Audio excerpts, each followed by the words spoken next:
Last summer, I harvested just over 40 pounds of watermelon from a growing area that measured roughly 4 feet by 4 feet on my back patio. That is 16 square feet total, about the size of a large bathroom rug. And it produced more watermelon than my neighbour grew in a full sized raised bed that was 5 times larger. For years, I assumed watermelons were simply off the table for anyone without a sprawling garden. The vines want to run 15 to 20 feet in every direction. They need enormous root zones. They demand full sun across a massive footprint. That was my understanding, and it kept me from even trying for a long time. Then, about 4 years ago, I started experimenting with compact watermelon varieties and vertical trellising in containers.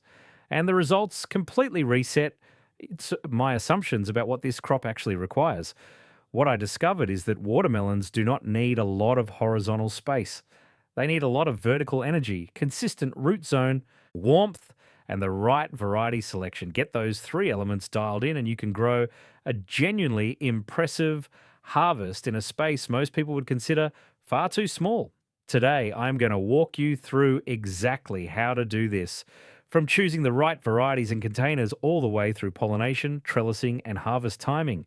And stay with me to the end because I will share a simple technique involving a common household item that keeps your developing fruit from snapping off the vine when you grow vertically. It is the single biggest reason people fail at trellised watermelons. And the fix takes about 30 seconds per fruit. Now, I should be honest with you. I spent the better part of a decade telling people that watermelons just were not realistic for small space gardening. I had tried once in a 20-gallon container with a standard variety called Crimson Sweet, and the vine took over my entire deck, produced one undersized melon that cracked before it. Ripe end, and I wrote the whole idea off. I figured the crop needed what it needed, and that was that. If you have tried watermelons in a small space and been disappointed, I completely understand. I was right there with you for years, and I was making nearly every mistake in the book without realizing it. Then I came across some trial data from university extension programs and started testing compact varieties on vertical supports, and I saw something that genuinely surprised me. Watermelons in containers with proper trellising actually produced higher sugar content and more consistent sizing than the same varieties planted directly in the ground with unlimited room to sprawl. That was the moment I realized I'd been thinking about this crop backwards. Here is the core principle that changed everything for me. Watermelon roots are surprisingly shallow for a plant that produces such large fruit. Most of the active root zone sits in the top 12 to 18 inches of soil. What actually drives production is not horizontal root spread, it is consistent soil temperature, even moisture, and adequate nutrition concentrated in a manageable root zone. When you grow in a container, especially a dark-coloured one in full sun, you naturally create a warmer root environment than most in-ground gardens can provide. Research out of several state extension programs has confirmed that warmer root zones accelerate both vine growth and fruit set in cucurbits. And once you understand that, the whole container and trellis approach stops feeling like a compromise and starts feeling like a genuine advantage. So let me walk you through exactly how to set this up, starting with the most important decision you will make before you ever put a seed in soil. Choosing the right variety is where this entire method succeeds or fails, and I learned that the hard way. When I tried that Crimson Sweet years ago, I was asking a variety bred for commercial acreage to perform in a container. It cannot do that. What you want are compact or icebox varieties that have been specifically bred to produce smaller fruit on shorter vines.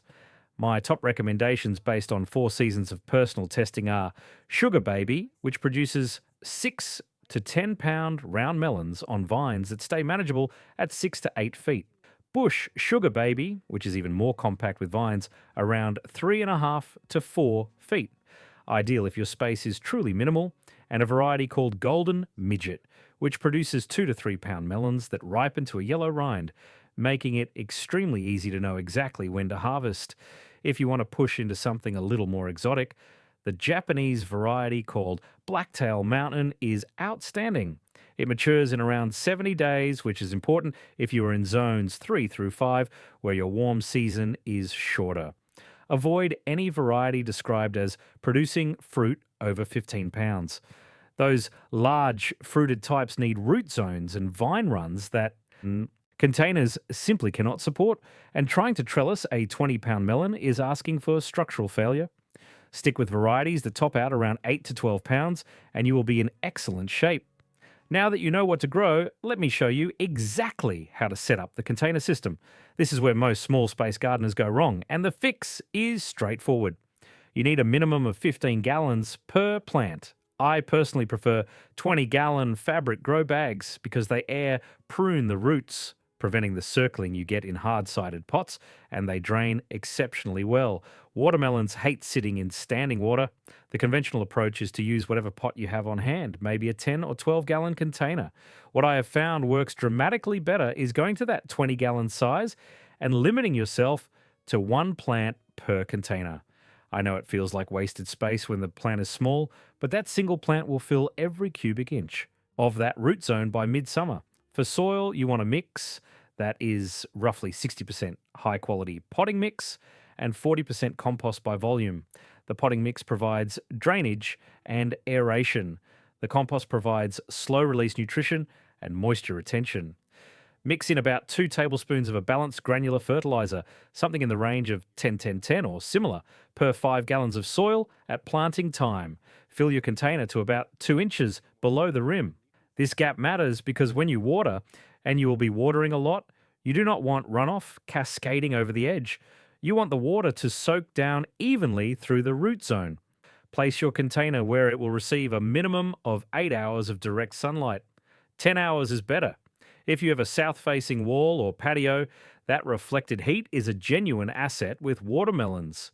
I position my containers about 12 inches away from a south-facing brick wall, and that thermal mass keeps the root zone warmer well into the evening, which watermelons absolutely love.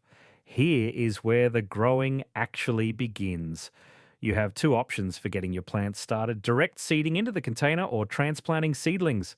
If you're in zones 7 through 10, direct seeding works well. Wait until your soil temperature is consistently at least 70 degrees Fahrenheit, measured about 2 inches below the surface.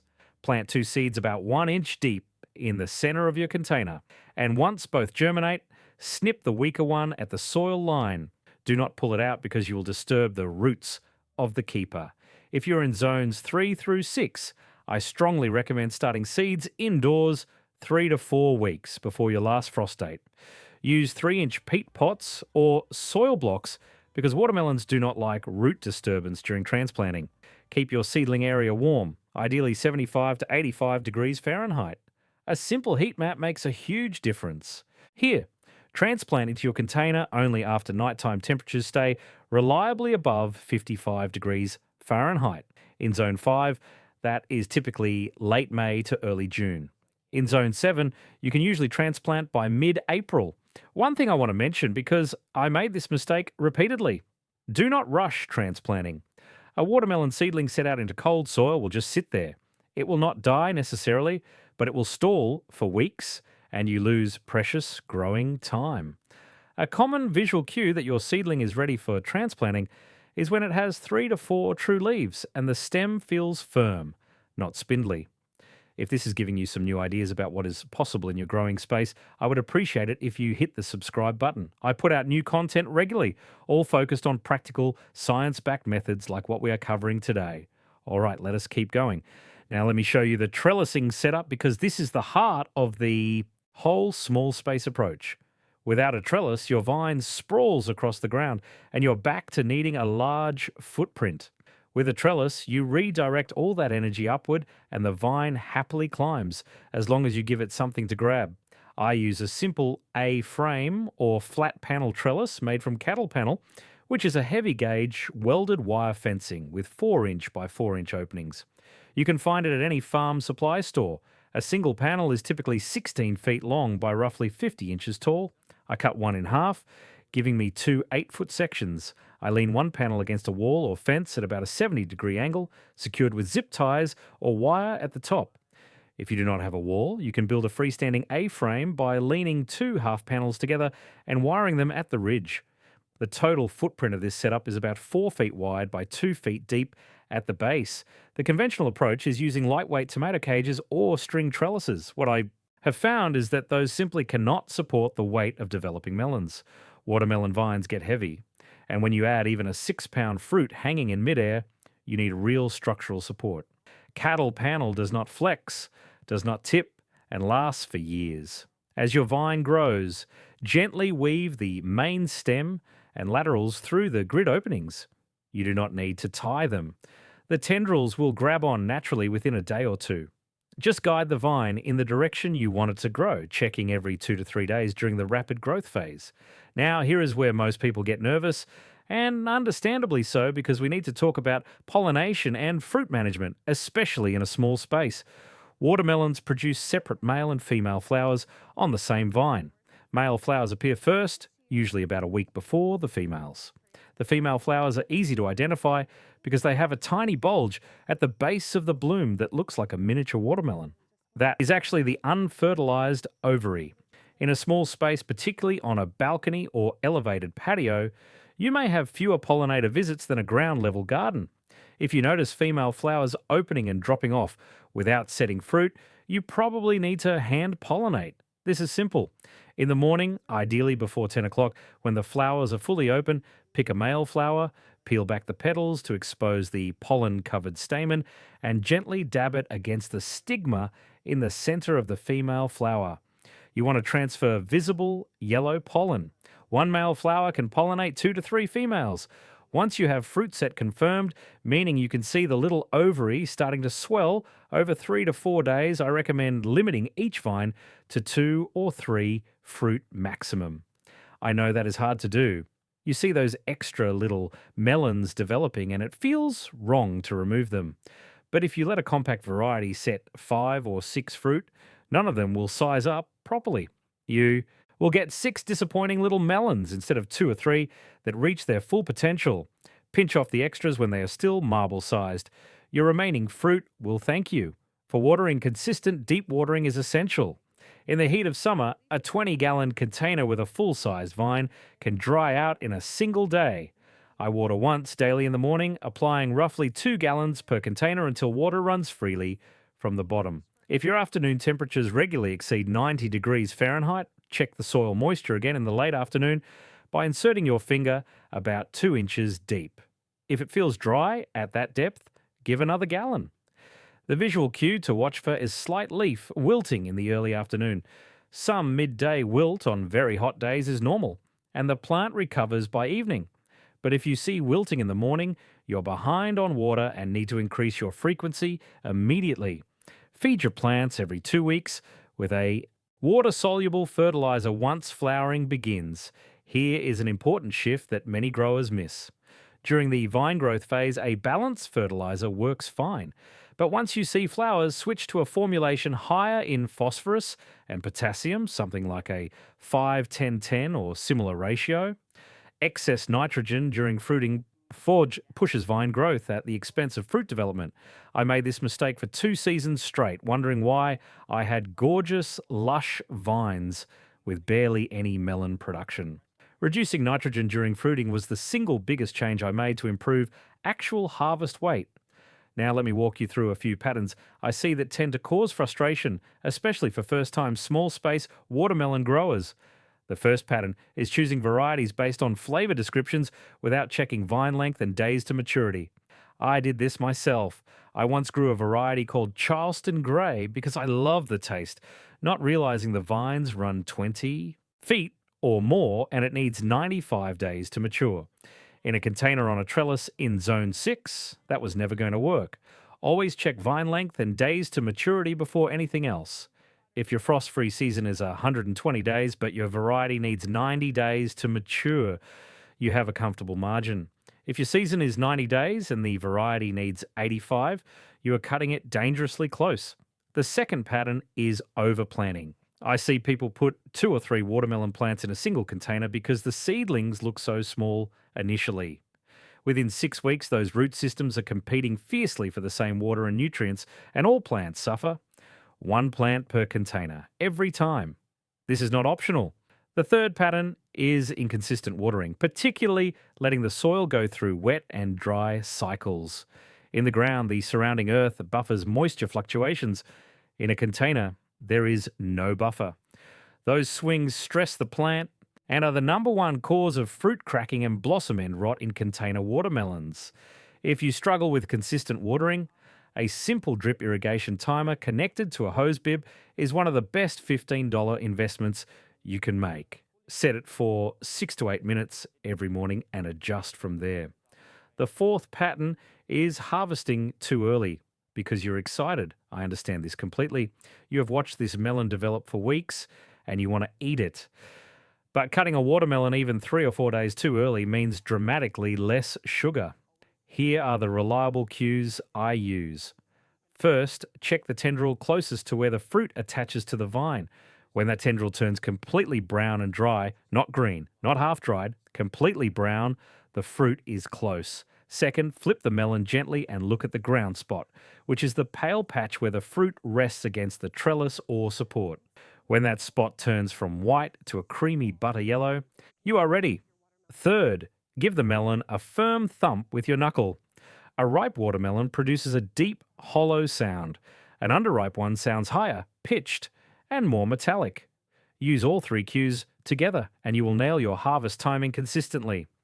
Now, let me pay off that technique I mentioned at the beginning because this is critical for anyone growing watermelons vertically. When a watermelon develops while hanging from a trellis, gravity is constantly pulling on the stem attachment point.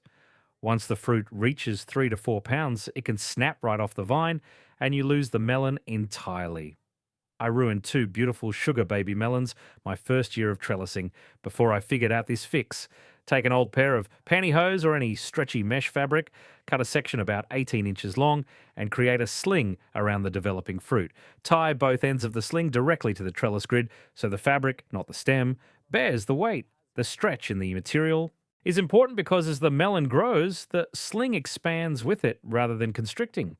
I make my slings when the fruit reaches roughly the size of a softball. Do not wait until it is heavy. By then the stem may already be stressed. This takes about 30 seconds per melon, and it is the difference between harvesting your fruit and watching it crash to the ground. I use this on every single trellised melon now, no exceptions. If you found this helpful, I would love to hear about your setup in the comments. What varieties are you considering? What kind of space are you working with? Drop a comment and let me know. And if you have not subscribed yet, I would genuinely appreciate it. There is more practical, science-backed content like this coming regularly. So remember, 40 pounds of watermelon from 16 square feet. It is not a fantasy. It is what happens when you match the right variety to the right container, build a trellis that can actually handle the load, and pay attention to the basics of warmth, water, and pollination. Give this a try this season. I think you are going to be genuinely pleased with what your small space can produce. Good luck out there and happy growing.